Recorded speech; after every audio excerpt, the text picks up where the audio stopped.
Hello everyone, welcome back to my channel, and today is day 28 of our 100 days of DevOps. We're going to continue in the progression which we have been doing from the very beginning. If you're coming across this video for the first time, so what we are trying to achieve here is that we're trying to cover everything about DevOps fundamental in 100 days so that it gives you a clear understanding of what DevOps entails, the tools, and we are also going to be running some projects in between so that we don't just understand things theoretically. We can practice and we can even, tie things together using projects, and we are continuing that progression. So over the last 6 days, we've been looking at containerization, Docker to be precise. We've covered, a lot of things about Docker fundamentals. We've looked at Docker lifecycle, Docker architecture. We've looked at writing Docker files, Docker volumes, and data persistence. And what we covered yesterday was Docker networking. And what I'm going to do today is we're going to tie all of that up in a project. So we're going to have our second project of this series today. The first project was on networking, which was on day 14, where we set up our local multi-host network lab.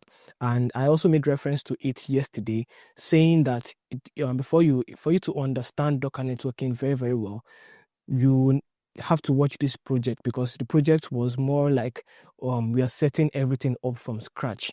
You understand? I also mentioned that it mimics how Docker networking works. So it's really going to help. That's on day 14.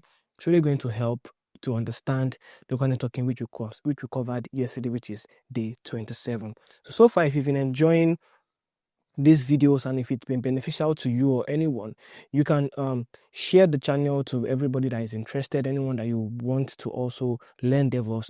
You can subscribe to the channel, and most importantly, turn on your notification bell so that when I post any new videos, you will be able to get those videos first hand. So now that is done, let's go into what we have for today. And I'm really excited for this because I really love projects. So the project we're going to work on, it's a very simple but effective project. Basically, we are going to be connecting this front end. We are creating a log application where we would connect our front end logger app to backend. We're using Python for that, and we are going to set up persistent volume for it. So I'm just going to if you can see here, you can see that this is just HTML, so it's not deployed. I'm just showing the HTML view of what the front end looks like. When we will deploy it, we will be using our IPs. So let me just basically explain how this architecture works, and you'll see how it ties up everything together. So let's assume this is our host.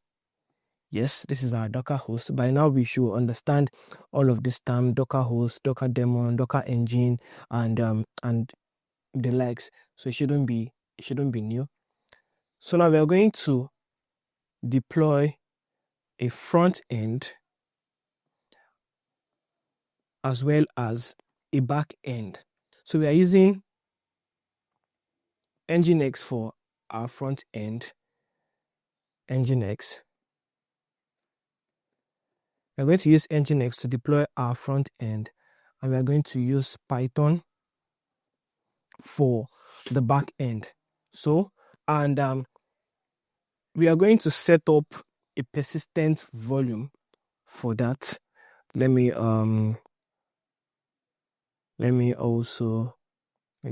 just do this. So we'll set up a persistent volume. We'll create a volume. We'll set it up. So we'll connect our back end to the volume so that whatever is being sent from the front end can be stored by the back end using the volume. So let me write this. So this will be our volume. And apart from that, we'll also integrate Docker networking in the sense that we're not going to be using the default bridge network in which Docker is going. That's the Docker 0. So we're not going to be using that. We'll create our own bridge network, and both the front end and the back end will be connected to this big network so that they can be able to reach each other, not just through their IP address, but also through DNS. Remember when I was giving the advantages between a user-defined bridge network and the normal bridge network, which was yesterday. Let me go back to this slide. So you can see that it is used for basically microservices and it has DNS. So that's one of the advantages. So just to tie all of that up, so now we are integrating, communication between two containers. We are integrating Docker volume and data persistence. We are also covering Docker network, and in there we'll have our Docker files and all of that. So this is a very, very ideal project to wrap up everything that we have been doing for the first 5 days. This session on containerization is divided into 2 parts. We are finishing the first part today, which is on the Docker basics.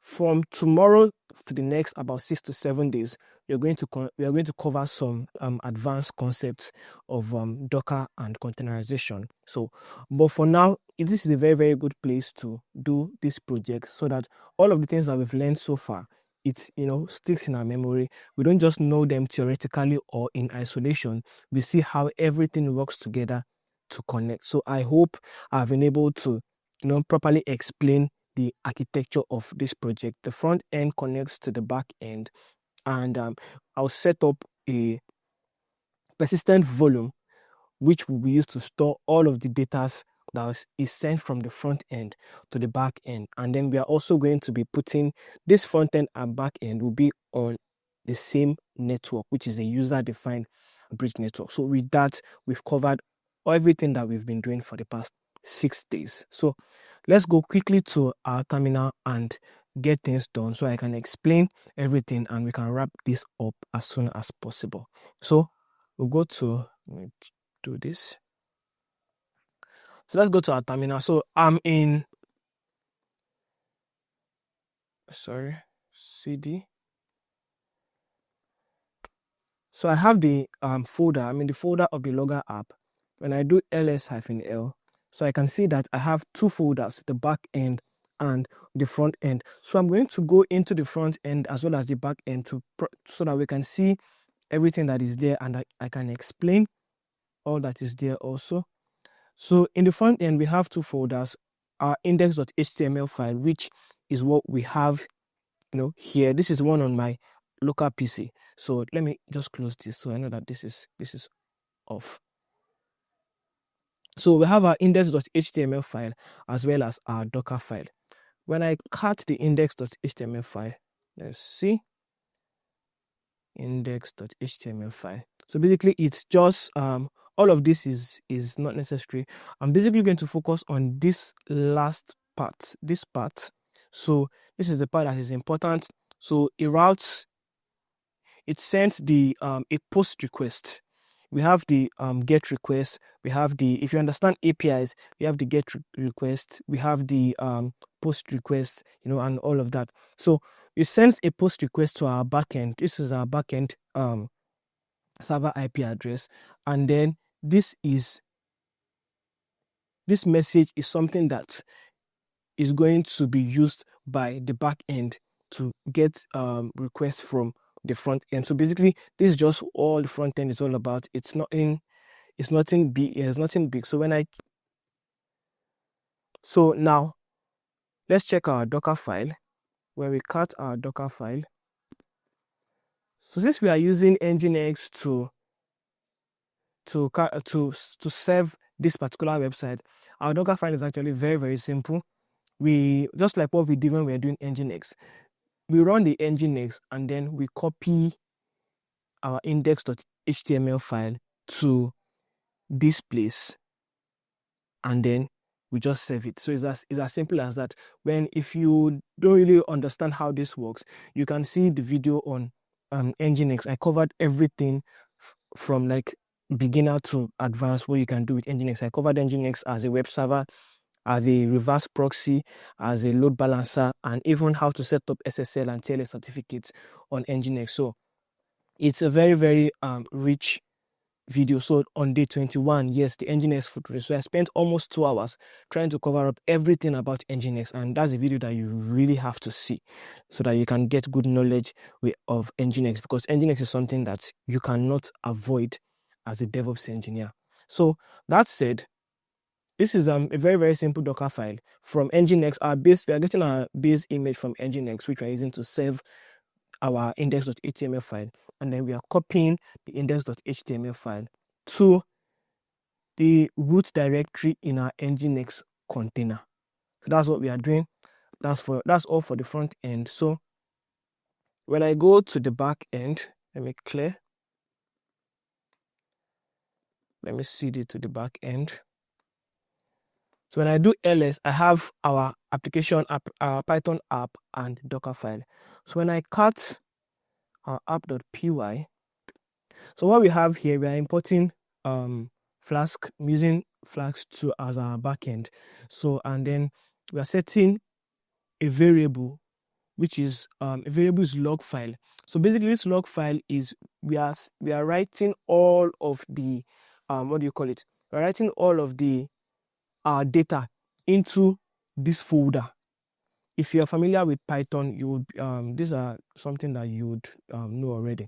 But if you're not familiar, basically I'll just explain. So we are using the OS environment, the OS library in Python, creating a variable called log file, which stores our data in this particular folder. And then we defined 2 routes. This basically, the first route is just to confirm that our backend is running. So when we go to our backend server and we go to the root of it, we are supposed to see this particular message. This is just to indicate that our backend is running. So now the second one is where we receive our post request. Remember, in our front end index.html file, you can see that we're supposed to send a post request. So where we receive our post request, and then we are getting the request from message, and I showed you message there. And if no request, you get no message provided, which basically throws a 404 error or a 400 error, as the case may be. But if the request is successful, it saves it to this variable that we have defined, log file, and it writes it as with the date and the time, as well as the message, and then returns message logged successfully. It's as simple as that. It's not rocket science. So basically what it's doing is that it's receiving the message from the front end. It has created a variable which is it has created a variable that houses the location of where those data from the front end will be stored. And then we also define that it will be stored with the date and the time. So it's as simple as that. It's nothing, nothing big. So what we are going to do first is that we are going to, I hope we understand everything that I've explained so far. So now we are setting 2 things before we build our image. We are setting 2 things first. We are going to create our volume as well as our network. So when I do Docker, let's create our volume first. Docker volume ls.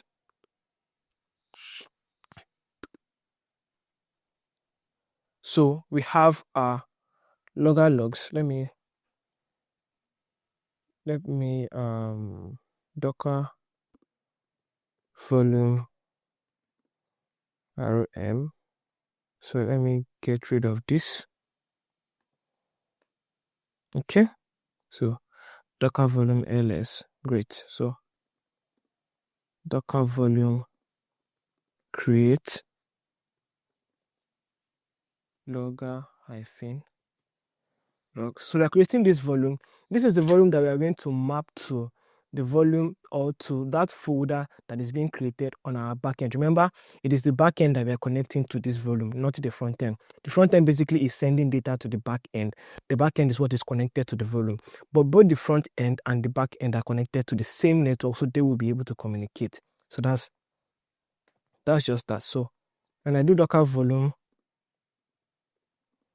ls now, so we have it there. So our volume is created Now let's do Docker network ls. So we also have our logger net here. Let me just but since I already have it here, I'm just going to use it. So we have our logger network here. So we've created our volume logger logs and the network logger net. So now we can go ahead and build our applications. So let me do ls. So let's do for the front end first. So you have to ls. Okay, so we have our Docker file here. So we'll just do docker build -t. So I need to tag this image. So I will tag it logger front end image. So I'm tagging it logger front end image, and the location is in this particular folder. So when I run this, it's supposed to build the image in a few seconds. So let's just give it a while for it to build the image. All right, so our front end image has successfully been built. So when I do Docker images, so we have our image here, logger front end image. So that is that. And let's go and build our backend image. Okay. So I'm just going to run this command again. So this time around, I'll change it to backend image. Okay. So it's also we're going to build the image. The front-end image was built with NGINX, while the back-end image is built with Python. So our back-end image is successfully built. So when I do Docker images, I see that we have both the front end and the back end. So now let's begin the main job for today. So what we're going to do first is that we're going to run the back end. We'll run our back end server first before the front end. So we'll do Docker run. I want to run it in detached mode. So let's give it a name. The name, let's give it logger backend. So that's the name we are giving to this particular container that we want to run, logger backend. So now we are going to map it to network. So we'll do ---- network, and the network we created was logger net. So we are mapping this container to this particular network. So what we've done now is that we are running the image in a detached mode. We are running the container in a detached mode. We are giving the container a name, logger backend, which is what the front end is supposed to use to communicate with the back end. We are attaching this to a network, which is logger net, which we created. We also need to attach it to the volume, because like I said, it is only the back end that is connecting to the volume that we created, not the front end. The front end is not sending any data to any volume. The front end is sending data to the back end. Then the back end is, persisting that data in the volume. So we created a volume logger logs, logger underscore logs, and then we are mapping it to that file that we had on our backend Python server. So logs. So we are mapping it to this particular place, and then we're giving it a port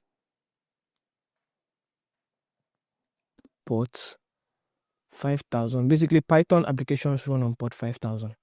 So you should also be familiar with all of these things.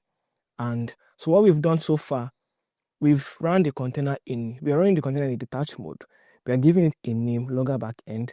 We are attaching it to the logger net network that we created, and then we are mapping the volume on the container to the Docker volume that we created, and then the port is port 5000. The reason why I'm mapping it to a port 5000 is so that we can be able to. I want to show you something on on the browser when I do that. So I need to map it to port 5000. And then we are using the image that we created, logger backend image. So let's run it. Okay. So we have our image created. So when I do docker, our container created rather. When I do docker ps, so I see that the container has been created. The image I was used was logger backend image. The name of the image is logger backend, and it was created 9 seconds ago rather. The port is port 5000, so everything looks perfect. So now I want to quickly show you something. When I cut app.py, you can see that for the root, you're supposed to see this message, logger body backend is running. So now let's go to our browser and let's do 192.168.199.136. So now, we mapped it to port 5000. So you can see that after 5000, I put a slash there. Basically, whether I put a slash or not, it's the same thing. So this is what we call the home directory. So when I click enter, you can see that it's giving me this message, logger backend is running. So this shows that our backend is running. This is just like a form of a confirmation that our backend server is actually running. So that's why that's what I said I wanted to show you. So let's go back to our terminal and let's create our front end container. So I'm just going to recall my command.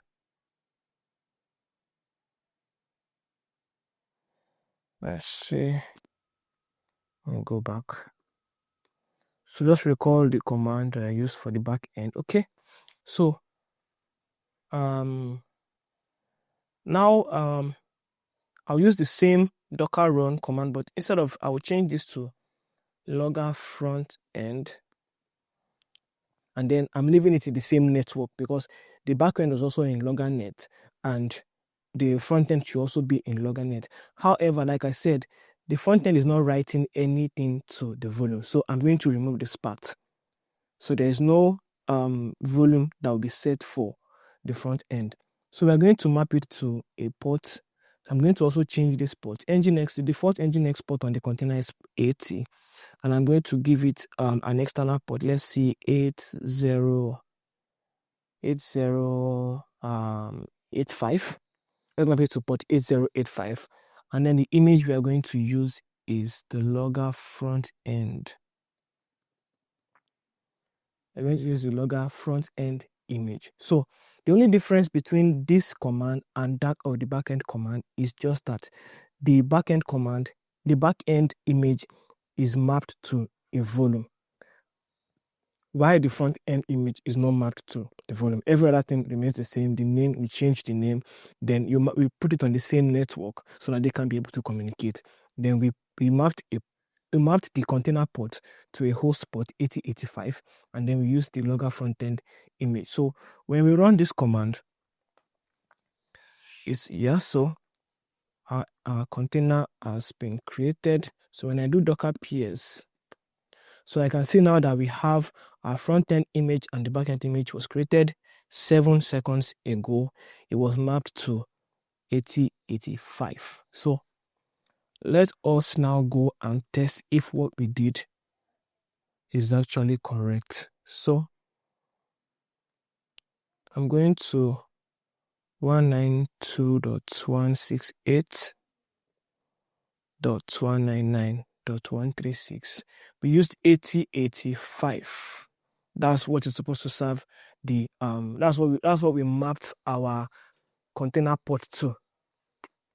So when I click enter, we have our application. So basically this confirms that our front end is also working. So now we've been able to confirm it. As you can see now, before it was just when you come to this place, it was just the index.html file that was there. But now you can see that my VM IP address is there. So this is being served. So now we've confirmed that both the front end and the back end is working. So now let us test the networking between the front end and the back end. And we're also going to test if whatever was sent from the front end to the back end was properly written in the volume. So I'm going to come here and so this project shows that we have successfully mastered the fundamentals of containerization. So this is what I'm sending to the back end. So when I submit, I'm supposed to get a message, a successful message. Good. So it shows us that message logged successfully. That means the front end was successfully able to send this message to the back end. So now let us confirm if the back end actually received this message. So let's go to our terminal and let's do ls. So now we're supposed to see, let me go to the back end. So I cut the app.py. So now it was saved to this particular folder. So that means if we go to our backend container, we're supposed to see this folder in our backend container. So let's confirm if we can see it. So I'm not going to clear the screen. I'm just going to, let's do docker ps. Okay, so I'm going to exec -it. I need the backend image. Okay, backend container ID rather. So when I do bash, okay, so now we're in the backend shell. So when I do ls, I'm not seeing it, and that's because we are in /app. So I need to change my directory to mcd to the root. When I do ls, now you can see that the folder is there, logs. So when I cd to logs, I do ls. So you can see that there's logs.txt. Now let me cut what is in logs.txt. You can see this was sent on today, which is 19th of September 2025. It was sent with this same time, and it was given. This project shows that we have successfully mastered the fundamentals of containerization. So that shows that our front end was able to talk to our back end, send message to the back end, and the back end received it successfully. It received it successfully. So now I will do something. I would stop the backend image. I will restart it with, I will stop the backend container. I don't know why I keep mixing image and container. So I'll stop the backend container. I'll spin up a new backend container. I will map it to the volume, and then we'll confirm if we still have this /logs there. So let me exit just for confirmation. So you can see that this is like actually a very, very simple but effective project, which you can use to actually understand how all of this comes together. It's actually not rocket science. It's not a big deal. Docker is very, very like nice and all of that. So when I do docker ps, so let me stop the backend container. Okay, so I've stopped it.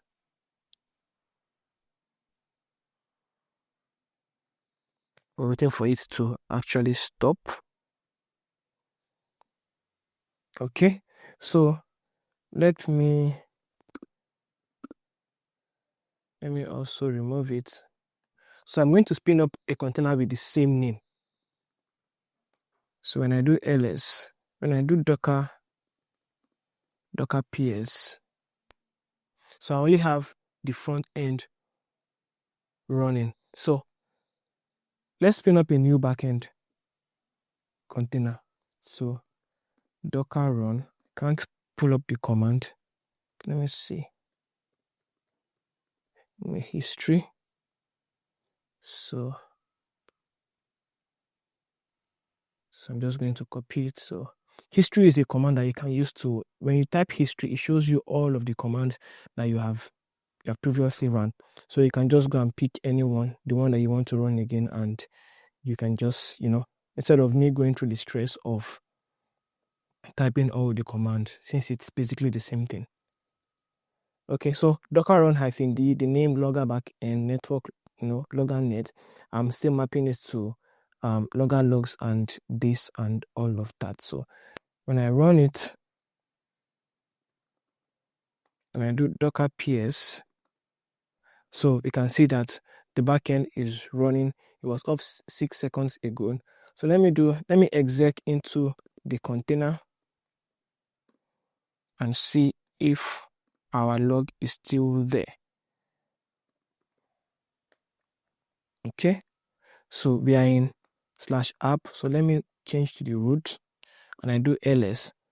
So you can see that our log is still there. Let's confirm if what we sent is there. Great. So you can see that even despite deleting the previous container and spinning up a new one, the message we sent initially is still persisting. So this is just a way of showing